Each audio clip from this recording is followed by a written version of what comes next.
I'm Adam Carlson. I'm one of the managing partners here at Casper, Meadows, Schwartz & Cook. Our firm has been specializing in representing injured persons in products liability cases, cases involving subject matter like pressure cookers and Instant Pot products that are defective or malfunction and cause serious injuries to individuals. My name is Nick Casper. I'm a managing partner with Casper, Meadows, Schwartz & Cook.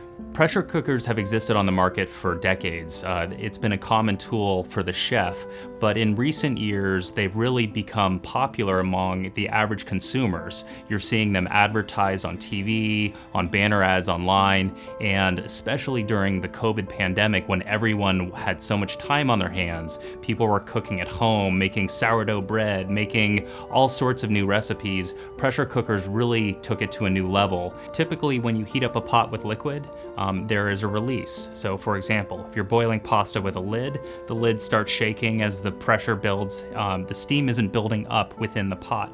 A pressure cooker is different. A pressure cooker has an airtight seal on top. As the liquid heats up, the steam has nowhere to go and pressure builds inside the device. The key thing with a pressure cooker is there is a pressure release valve, and it is incredibly important that all of the pressure is released before the lid is taken off.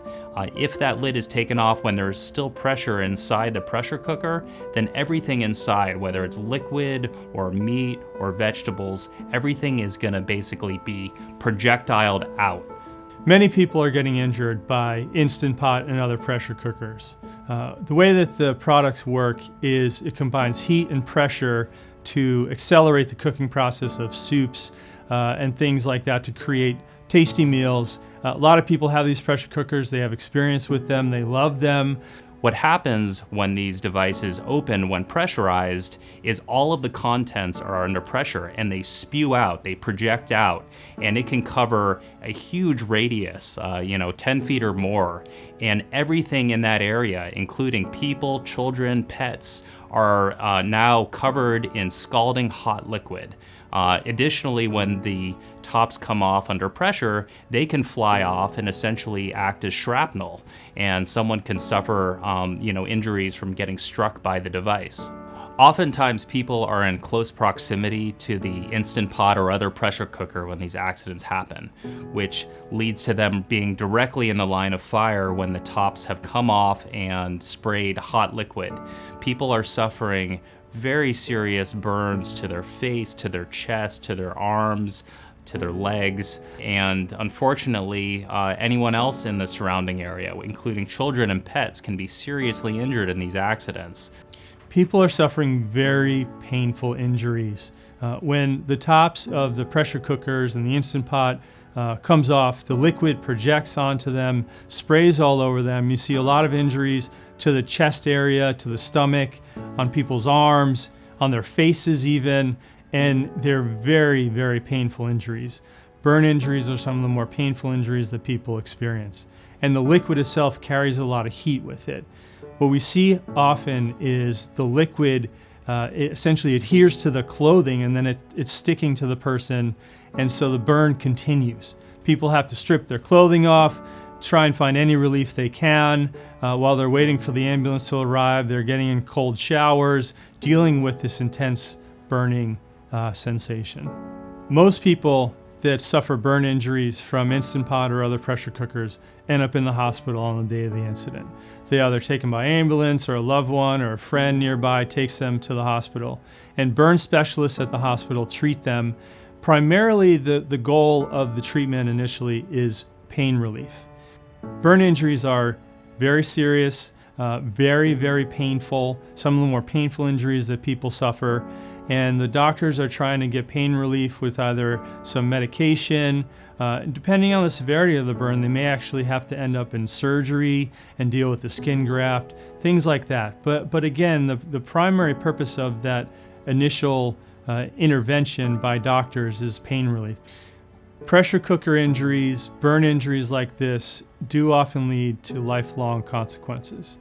What we see often is people with permanent scarring, disfigurement, and scarring can be really embarrassing if you have a scar on a on your stomach or something, and you used to go and to the pool and be in your bathing attire, and now you have this scar that you're embarrassed about. It's a deformation of your body.